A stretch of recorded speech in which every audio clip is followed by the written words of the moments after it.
Ada satu kisah saat di Madinah ada seseorang yang benci jika ada orang lain yang terlalu menyanjung dan mengagungkan Nabi Muhammad SAW. Tatkala beliau mengatakan, ngelihat aja ada orang yang lagi baca maulid, ada orang yang lagi baca salawat, bencinya luar biasa. Ada satu orang ahli ibadah dengan cinta yang begitu besar kepada Rasulullah SAW. Setiap hari dia salawat. Tatkala beliau sedang ziarah ke makam Nabi, beliau sedang membaca maulid. Ada salah satu orang di belakangnya mendengar begitu selesai diajak makan di rumahnya. Tuan, saya undang makan di rumah saya, boleh? Boleh. Alhamdulillah, dibawalah sampai ke rumah. Begitu sampai di rumah ternyata bukan dikasih makan, tangan diikat, lidahnya dipotong. Kenapa? Saking bencinya karena orang tersebut terlalu menyanjung dan mengagungkan Nabi Muhammad SAW. Aku tidak suka tatkala engkau terlalu mengagungkan dan memuliakan Muhammad.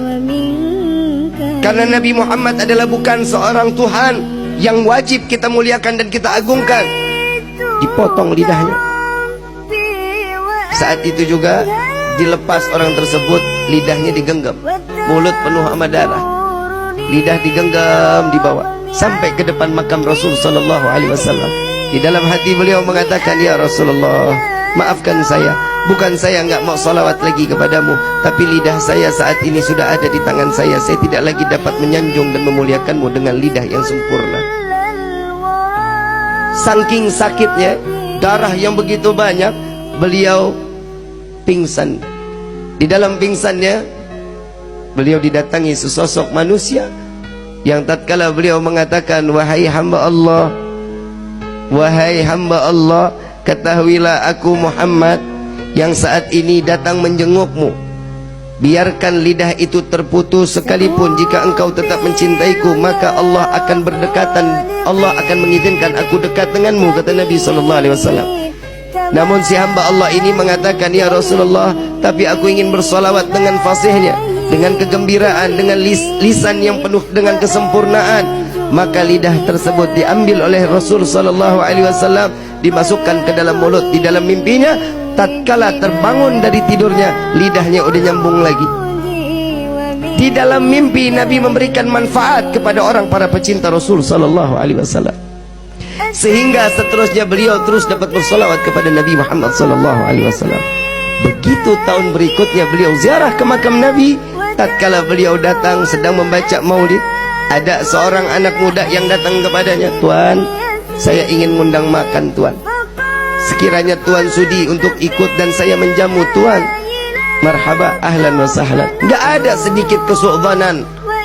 Lalu dibawalah oleh anak muda tersebut lewat gang yang sama, lewat jalan yang sama, ingin masuk ke dalam rumah yang sama. Lalu beliau mengatakan, wahai Tuan, saya pernah masuk ke dalam ini.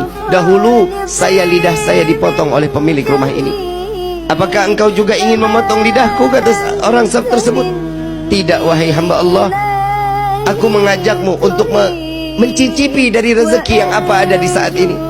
Beliau masuk ke dalam rumah. Tatkala makanan sudah disediakan, makannya sudah selesai, dikeluarkan kandang yang begitu besar, hadirin. Kandang begitu besar, begitu dilihat di dalam ada monyet yang gedenya luar biasa. Lalu ditanya, ini apa ini? Tuan, ingat dahulu engkau bilang engkau pernah dipotong lisanmu, engkau pernah dipotong lidahmu oleh ayahku. Dia adalah ayahku yang Allah kutuk menjadi kerak yang besar. Maka wahai Tuan, maafkan ayahku, biarkan dia kembali dalam keadaan wujud yang sempurna. Maka hamba Allah ini mengangkat kedua belah tangan, ya Allah, aku maafkan orang tersebut yang telah membenciku dan membenci Nabi Muhammad SAW. Maka Allah rubah beliau dalam keadaan sempurna manusia tersebut, maka mati dalam keadaan membenci Rasulullah SAW. Na'udzubillahi min